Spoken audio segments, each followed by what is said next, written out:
Hi, my name's Cecilia Puna, and welcome to this episode of Brave New Women. All around the world, there are amazing, ordinary women doing extraordinary things. Brave New Women is about giving those women a platform and a voice, and it's about changing the way that women are perceived, and it's a way of inspiring all of us to do the things that we've always wanted to do. Today, I'm absolutely thrilled to be talking to Rita Hoggan. And Rita lives in Idaho. And I understand that in Idaho, there are two career paths. Either you can become a nuclear scientist or you can become a rancher. And Rita began as a nuclear scientist, but then she resigned 3 years ago. And then since then, every winter, she's had a very unusual occupation, which has been helping her father feed elk. So welcome, Rita. Thank you. I'm happy to be talking to you. Let's start with your resignation as a nuclear scientist. Can you tell me about that? Yeah. So there was a lot of things that came together right at the kind of the same time that prompted that. I'd been working kind of at the same position, same job for 7 years, and I'd moved up in that job, kind of increasing responsibility and roles. So the job part was good, and I liked kind of where my career path was headed, except that it seemed like there were some ceilings that I wasn't going to be able to break through. And I talked to some other people at the lab where I worked and at other labs, or people who had retired, who said in my situation, they had been in a similar situation, and what they did was they quit and they went and got a job elsewhere at a lab, like either in a different country or different state. And then they had to quit, leave, go somewhere to some other lab, and then come back, and then they could get hired back on at the level that was more appropriate to their experience and education. So I kind of had that idea of, this is kind of where I'm going to be at. This is the level of pay I'm going to be at if I stay in this position. So I tried to get a different job before just quitting, but it got to the point where I was like, I'm just going to have to quit and see what happens. And then also in my personal life, I was remodeling a house, just finished remodeling a house, and there was a lot of stress involved in that. And then I had Howdy was about 2 at the time. So a 2 or 3 year old, maybe about 3-year-old son, that I felt like I was missing out on a lot of his life.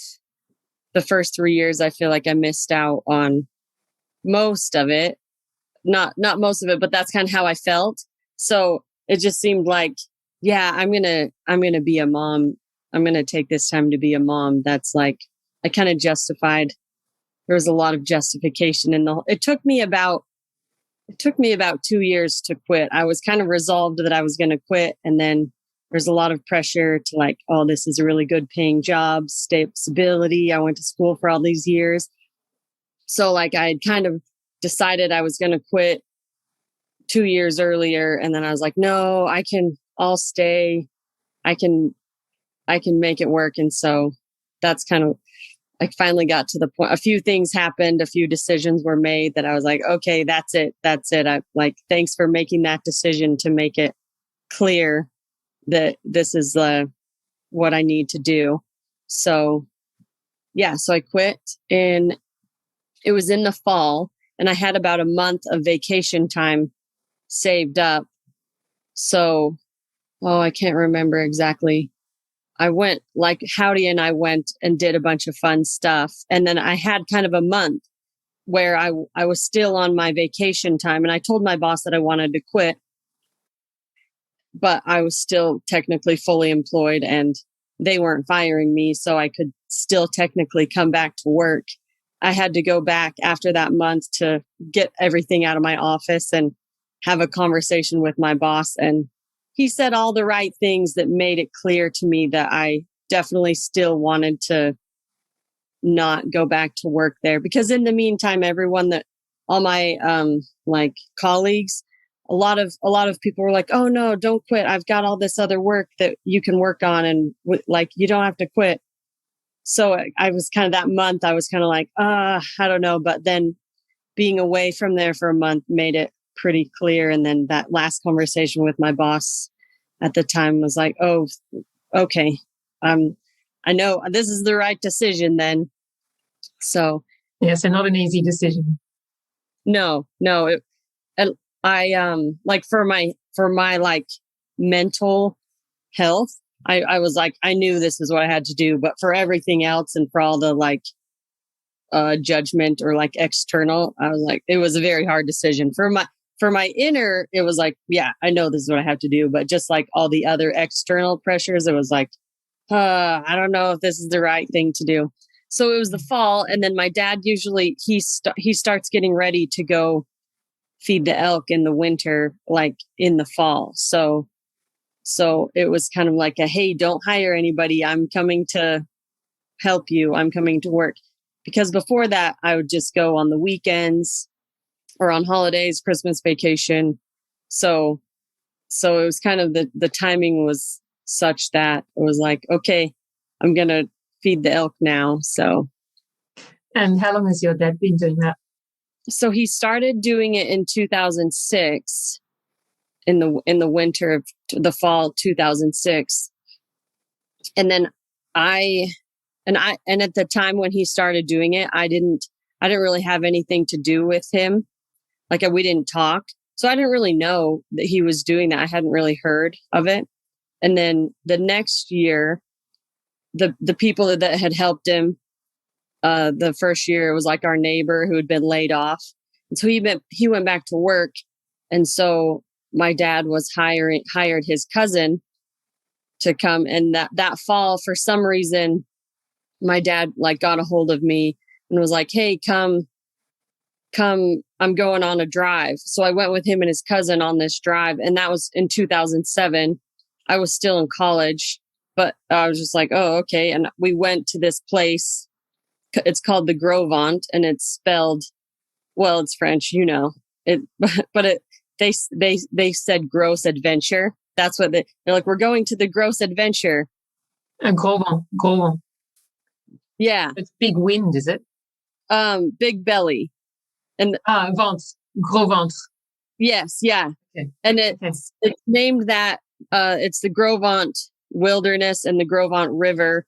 And it's named after when the French trappers came, they saw the Native Americans and they had big bellies. And so they named them the Grovant Indians. And I don't fully understand how, because still now there's Grovant Indians in Montana. So that's the tribe name is the Grovant Indians. So anyway, it's called the Grovant. Like I didn't know how it was spelled, and I just had heard them say the gross adventure. And I didn't really know what I was getting into, but I went just like for the drive, and it was really, really pretty. And like, I think at the time I might have had a cell phone with a camera, but I think I had like a snapping camera. And I just felt like the whole time I was like, I got to take pictures of this. This is awesome. So, and that was kind of the summer of 2007. And so then when they got around to feeding elk, I was going to college in Utah, but like every weekend I went up to feed elk because it was like the coolest thing ever. So, and then since then, every weekend, Christmas break in the winter, no matter where I was, like I was living, I don't know, 6 or 7 hours away in Utah, and I would still like make it like work so I could go up there as much as possible throughout the years. So. And you said that you weren't really talking to your dad at that time, so you didn't really know what he was doing. Tell me about that. Yeah. So in 2006, I was around, I don't know, I should have thought about the math a little before this, but I was like in my 20s, I was going to college. And so my parents got divorced when I was in 6th grade. And then like right away, my dad got remarried. And then that dynamic was such that he just didn't really have much to do with my sister and I, or we kind of had to, at that point, make an effort to, anyway, I was 12 at the time. So I was like, I'm not going to deal with that.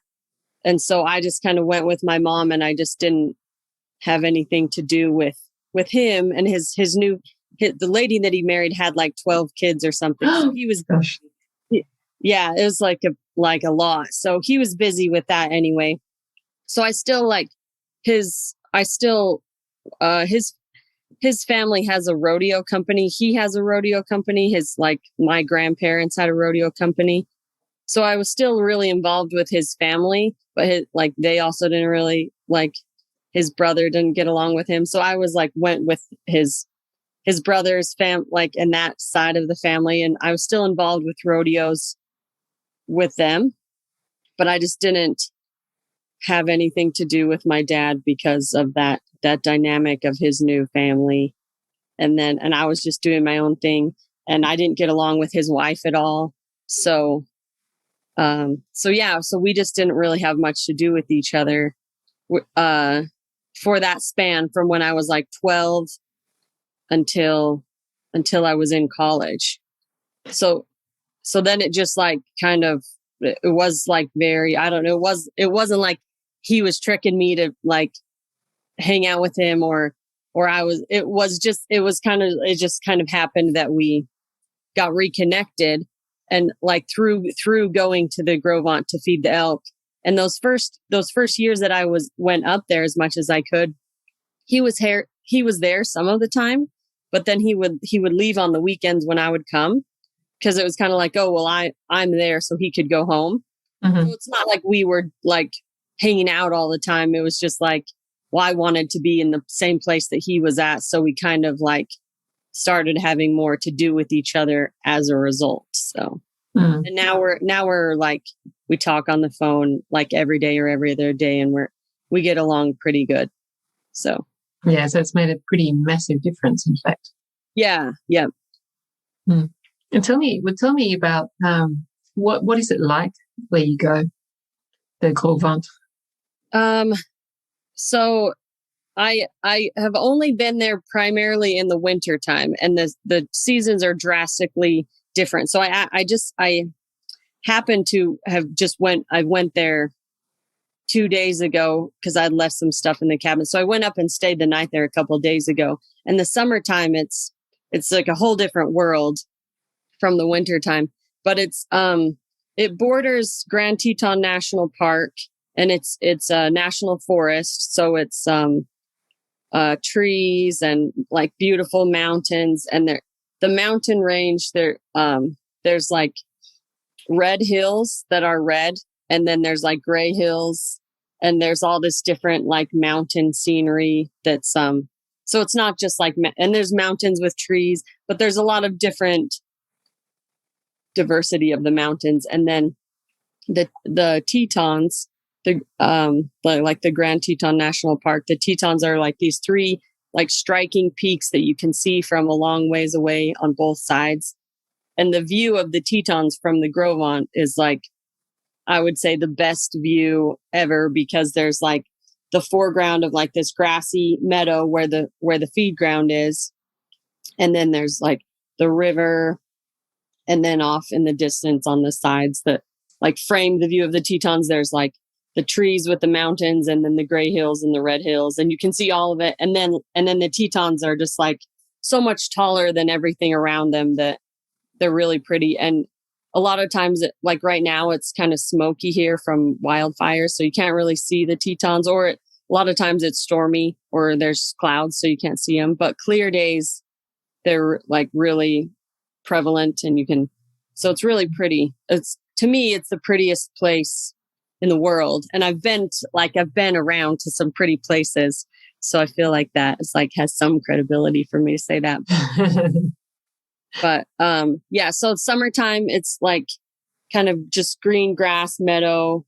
And then in the winter, normally there's 3 feet of snow everywhere. So it's just a sheet of covered in white everywhere.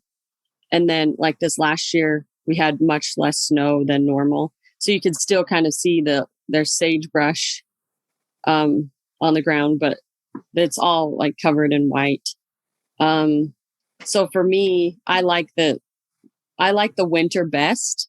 I like all the time anyway. I like the cold and the winter. Um, so yeah, winter is like way more beautiful to me. And in the summer, there's a lot more traffic. People come up there and go camping because it's public land. And in the winter, it's a lot less accessible. In the winter, the road is closed and it becomes a snowmobile trail. So the only way to get there is a snowmobile. And you can ride a snowmobile a lot faster than you on the trail than you can drive a car on the bumpy dirt road. So the travel is a lot easier for me in the winter time. But so in the winter, you're living up there in a cabin just with your father and your son. right, yeah. There's two cabins. One's like has a kitchen and a bedroom, and then there's a separate cabin that's a little smaller that just has a bedroom. So I've kind of claimed the small cabin as my own personal. The cabins are owned by the state of Wyoming, but I kind of took over the small cabin as my personal cabin. And so Howdy and I stay in that little cabin, and it's just a room with a couple windows, a door, and then there's a propane heater. And then the other cabin is two rooms with a bigger propane heater, and then it's got a propane fridge, propane stove. And yeah. So yep, that's where and then it's just my dad and then me and Howdy for the most part. And tell me about the elk feeding. Why do you need to feed the elk, first of all? Yeah, so the state of Wyoming started feeding the elk. I don't exactly know the number, but it's around 100 years ago they started feeding elk. And they started that because the ranchers in the area, the local ranchers they were feeding the elk not because they wanted to, but the elk would come into their fields and eat their hay that they were feeding to their cows. So in order to keep the elk from their cows, that ranchers got together and started feeding the elk. And then the state of Wyoming kind of took over management of that out of necessity. And there's some various reasons of why, like that's kind of the main why it started. And you could argue that development has taken over the elk's natural range where they would normally go down into the town of Jackson, and now there's like houses and commercial, and then also just the ranchers have taken over the natural winter range of the elk. So it was kind of born of necessity, and now they've been doing it for so long. If they stopped, a lot of the elk would die because of that. And then also with the reintroduction of the wolves, they have to keep a certain population of elk alive so they can feed the wolves. Otherwise, the wolves, and maybe even still, the wolves would also eat the ranchers' cows. So there's all sorts of dynamics in play with why they're doing it and why they're still doing it. And it's really controversial of if they'll stop, if they're going to keep doing it. And there's arguments on both sides of why it's necessary or why it's not necessary. So are there a lot of other people feeding elk in Wyoming? Oh, so yeah, so the state of Wyoming has 22 feed grounds, and it's kind of scattered throughout the state, mostly like in the northwest corner, the west side of the state where the elk live. So the 22 feed grounds, most of them are nearby highways or roadways to keep the elk off the roads, because the elk are just like going back and forth across the roads. So if they have a feed ground right next to the highway, it'll keep the elk just up on one side. And then we did feed at 3 feed grounds. We're down to 2 feed grounds, but they're higher up in the mountains, northeast of Jackson Hole. And the purpose of our feed grounds is to keep some of the elk that would drop down to Jackson Hole to the National Wildlife Refuge. It's to keep some of the elk up in the mountains so they don't all overcrowd the refuge in town.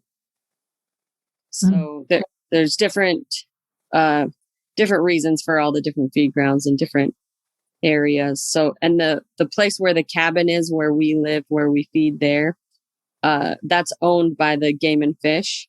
And then the other two feed grounds that we did feed at are the Game and Fish has a permit from the forest or from the wilderness or from other like government organizations to feed there, but they don't own that land. So a couple years ago, the forest didn't renew the permit to feed at one of our feed grounds. So that's why we're down to just and that was all political because there's pressure to stop the feeding. And so that's kind of why that happened the way it did. But who is the pressure coming from to stop? Are the environmentalists saying that you should stop, or is it who are the different? Yeah. I think that is like there's environmental groups that the argument is, well, it's not a natural thing for humans to be feeding the elk. So that's like the argument that humans are like putting their hands too much into things that they shouldn't be. And then the other argument is that it's causing the elk to congregate more than they would normally, which is like debatable, I guess. But then it's the feed grounds are a breeding ground for disease among the elk.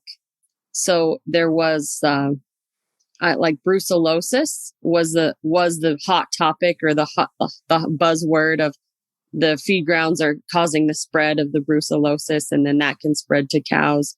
So that was like, but you don't hear about that as much in the news now. Like the feed grounds in the winter are pretty much every day. There's something about the Game and Fish and the elk feeding in the local newspaper.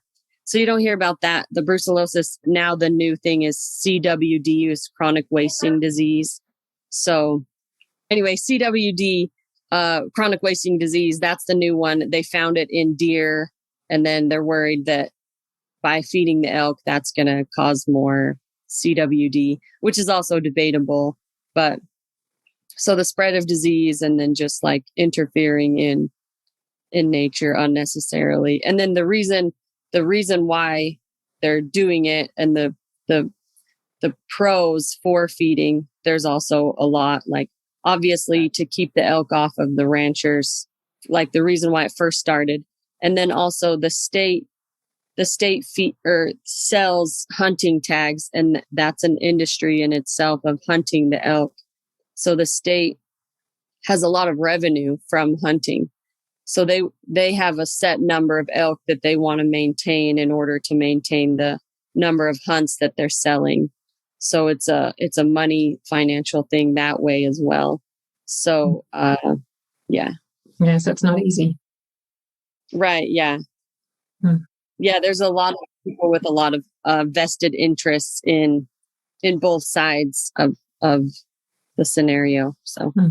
And what have you learned about the elk? So yeah, before that, I knew what elk were, and I had maybe seen like one or two elk, but never had I ever dreamed of just driving on a road and then coming over an edge or a hill, and seeing thousands of elk all congregated in a field together. That like the first, I mean, every time kind of, it doesn't get old of just like the first years that my dad was doing it, there would be 3,000 head of elk all in one big group, that's not necessarily a natural phenomenon. That was kind of caused by the wolves running the elk around, but they would normally not hang out in such large groups like that. But so just like, I didn't realize that there were so many elk, really. And I think there's like, it's hard to say, but there's like over 20,000 elk in the state of Wyoming. So I didn't realize just like there's so many of them.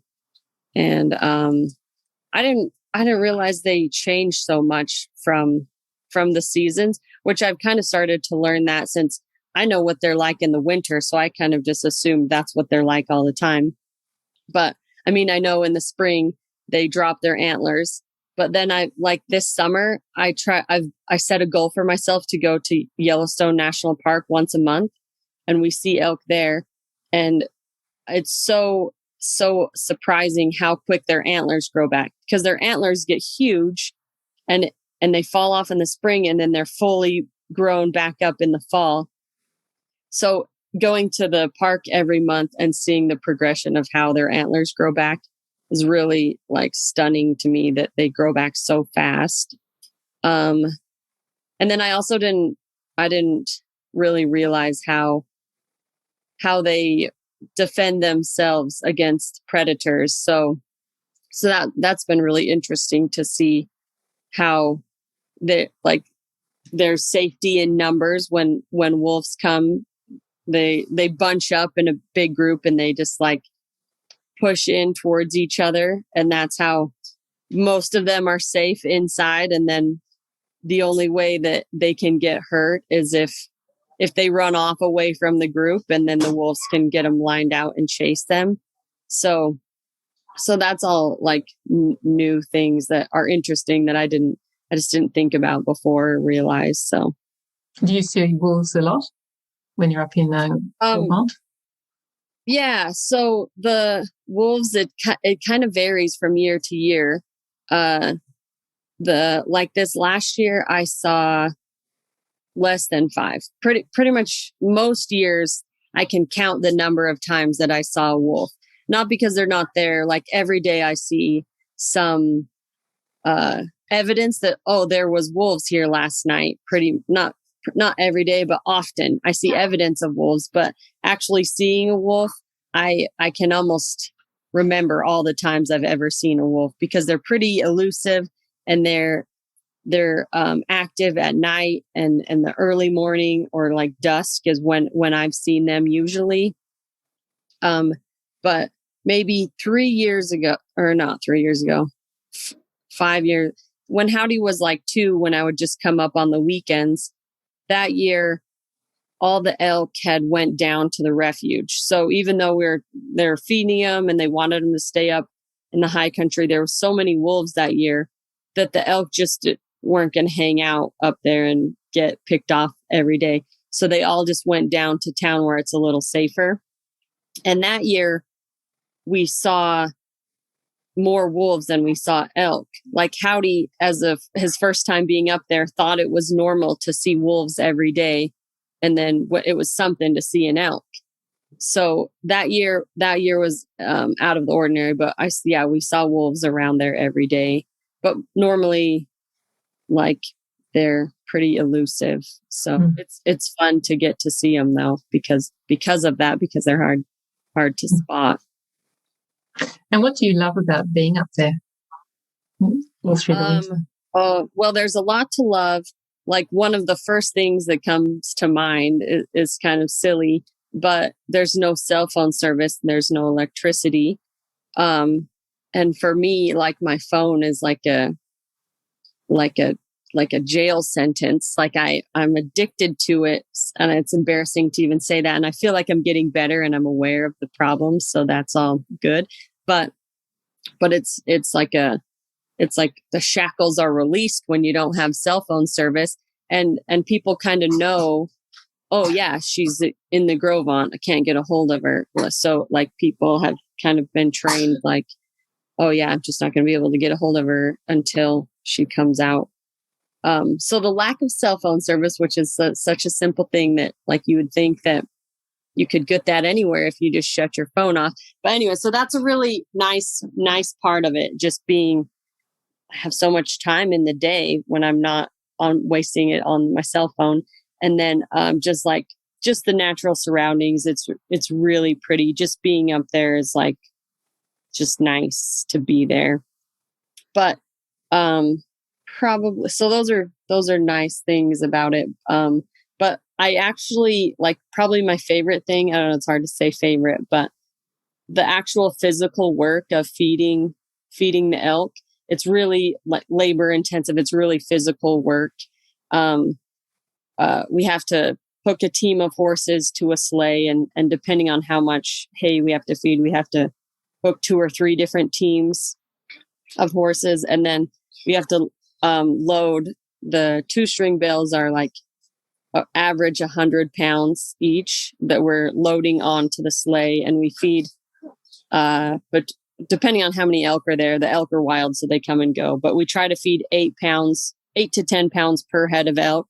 So it ends up being, if there's 3,000 elk, we'll feed 300 bales. And the last few years, there's been between 1,000 and 2,000. So we feed between like 100 and 200 bales a day. And that just like that physical having to, you load it onto the sleigh and then you drive around and you feed it. And for me, like we're busy all day and the days are short. So to say we're busy all day, it doesn't say a lot, but it takes us all day to get that done. Cause some people ask like, well, how many times a day do you feed them? But it takes us all day to feed them one time. So we feed them once a day, but just that, like you have, like purpose. And it's like, I know that tomorrow I'm going to be working hard all day. And then when you go to bed at night, you don't have trouble sleeping because you're tired and you're ready to sleep. Like you earned it. So I really that's kind of my favorite part of it. So in the springtime, the elk kind of start leaving. They'll come and go, and it's more like it's more sporadic there. So then our feeding, we slow way down and the days are longer.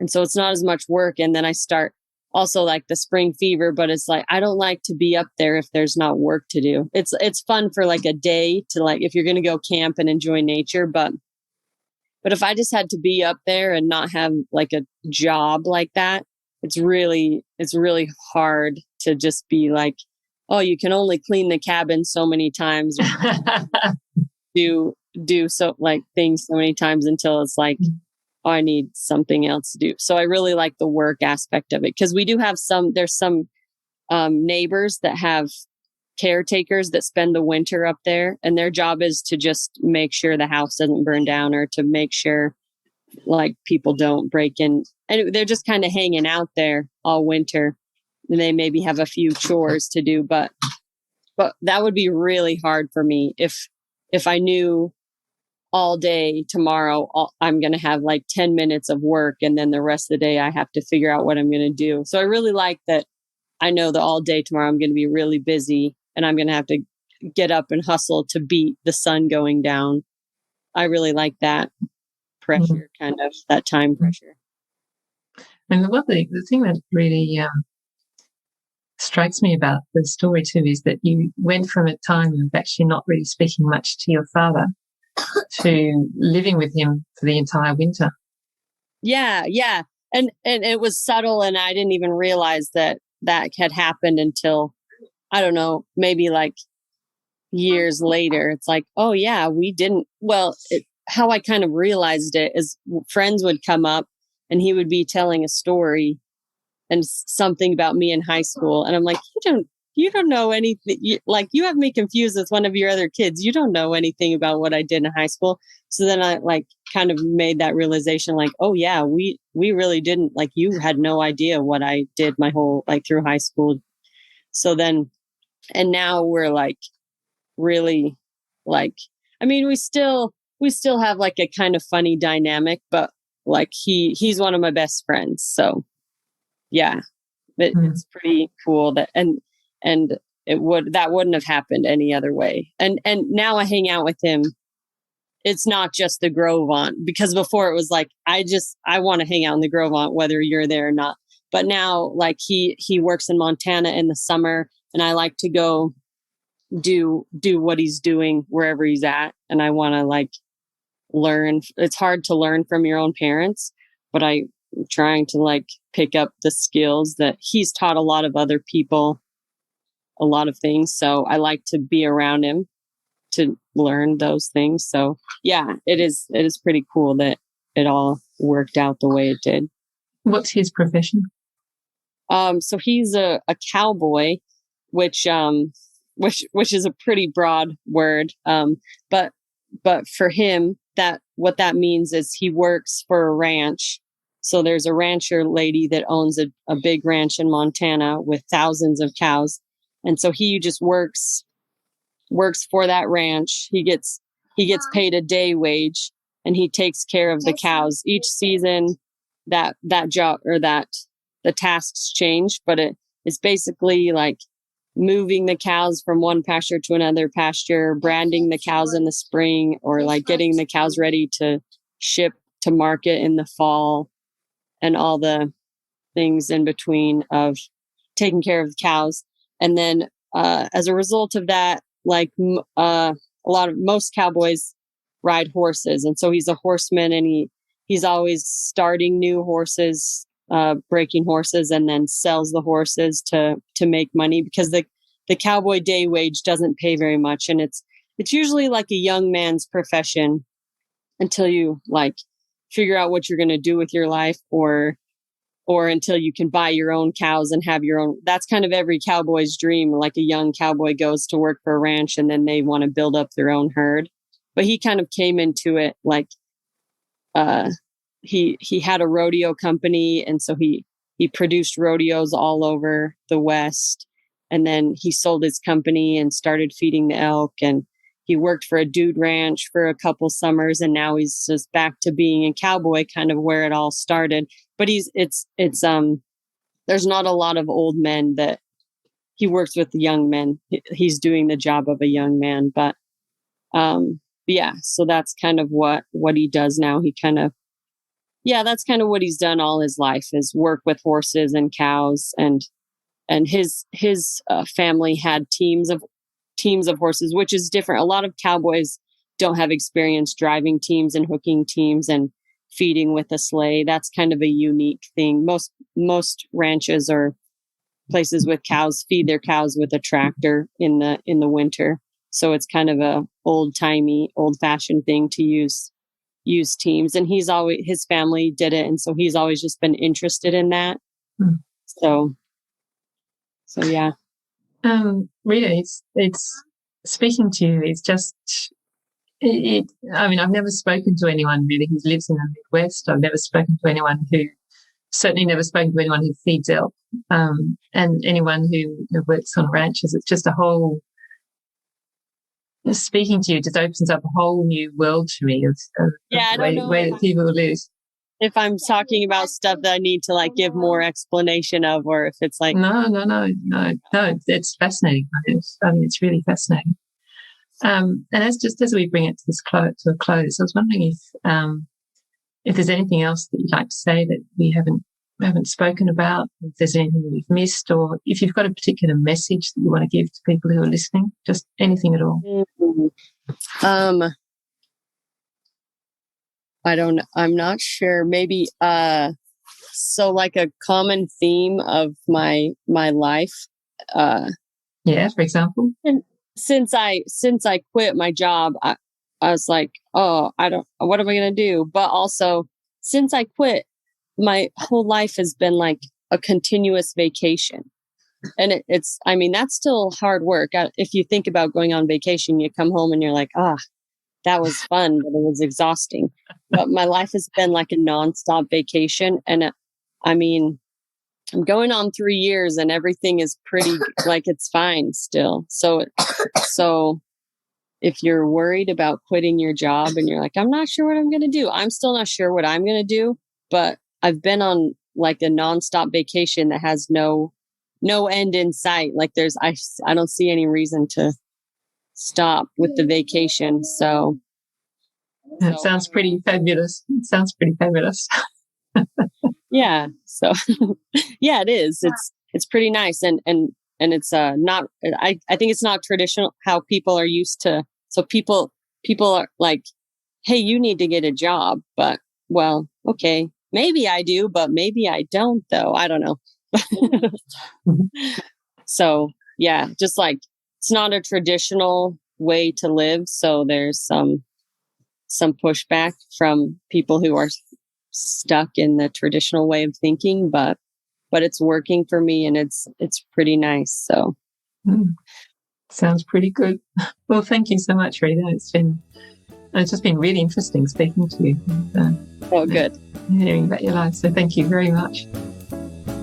You're welcome. Thank you. I hope you've enjoyed this episode of Brave New Women. certain podcast sites such as Google Podcasts, Apple Podcasts, or Podchaser let you leave a rating and a review. The more ratings and reviews we get, the more people will listen and the more these women's stories will be shared. So I'd really appreciate it if you could. Thanks for listening.